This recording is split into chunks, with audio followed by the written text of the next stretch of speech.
You know what nobody really talks about after 60? Not properly anyway. Intimacy changes. Relationships change. Even the way we look at ourselves changes. And yet most people pretend it doesn't happen.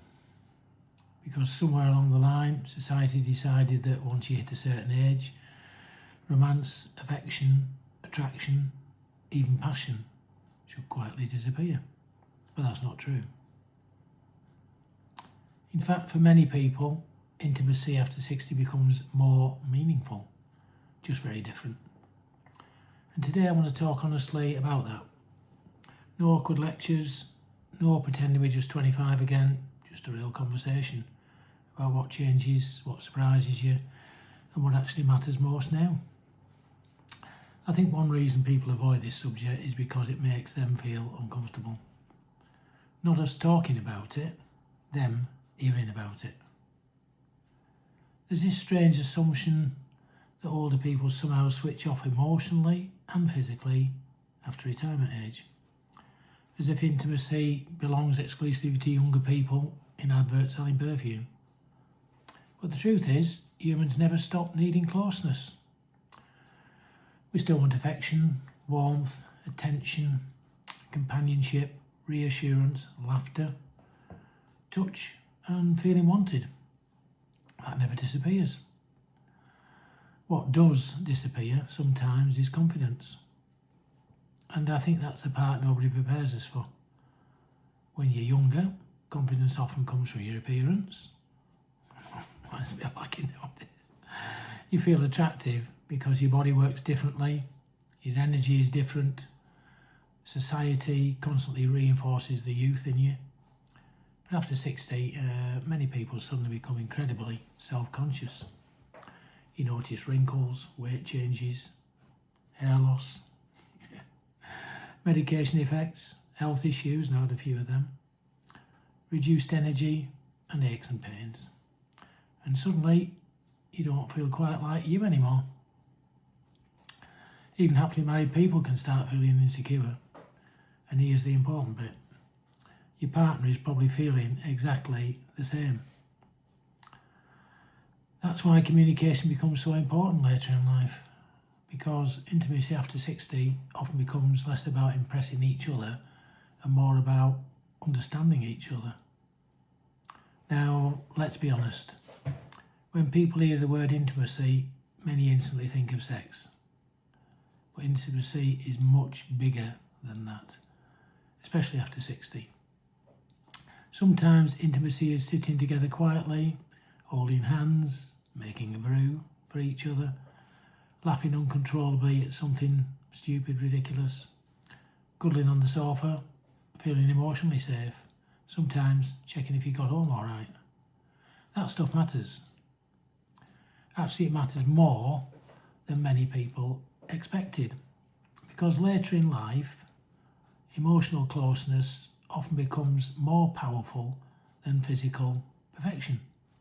And oddly enough, kindness becomes incredibly attractive. No abs, no status, no showing off, but kindness, patience, humour, reliability, feeling relaxed around someone. That becomes magnetic. Now here's where things get real. There are challenges after 60 that people rarely discuss openly. Health issues can affect intimacy. Medication can affect intimacy. Stress can affect intimacy. Loss can affect intimacy. Menopause can affect intimacy. Confidence can affect intimacy. Even retirement itself can affect relationships. Because suddenly couples are together far more than ever before. And sometimes that's wonderful. Sometimes it's a shock to the system. You discover little habits that drive each other mad. One of you wants peace and quiet, and the other one wants to talk constantly. One becomes adventurous, and the other becomes very cautious. And suddenly, intimacy becomes tied to emotional connection and patience a lot more than ever before. Because if resentment builds up, closeness disappears very quickly. A lot of people over 60 feel quite invisible. Not just romantically, socially too. You walk into shops and younger people barely notice you. Advertising ignores you unless they're selling you stair lifts or life insurance. And after a while, some people start seeing themselves as attractive altogether. That can be incredibly damaging. Because attraction isn't just physical. It's energy, personality, humour, warmth, and confidence. The way someone makes you feel. And honestly, some of the most attractive people I've ever met were older people completely comfortable in their own skin. That confidence is powerful. I generally think humour becomes one of the most attractive qualities after 60 because life has humbled us. We've all made mistakes, lost people, worried about money, struggled, failed at things, experienced heartbreak and faced health scares. I've had a couple of those my own. And humour becomes survival. Being able to laugh together is intimacy. Feeling relaxed enough to be silly together is intimacy. Even laughing about aging itself can bring couples closer. Because perfection disappears with age, but authenticity grows. And honestly, authenticity is far more attractive.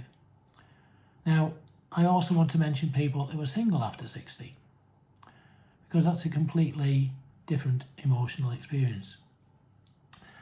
Some people are divorced, some widowed, some never found the right person, some gave up trying years ago and re-entered dating later in life. That can feel terrifying. There's the apps, the awkwardness, the uncertainty, the fear of rejection, but there's also something freeing about dating in later life. Because many older people stop pretending. They're more direct, they become more honest, they're more themselves. And that can actually lead to much deeper relationships. Not perfect relationships, real relationships. I think after 60, many people realise something important. Intimacy is less about excitement and more about peace.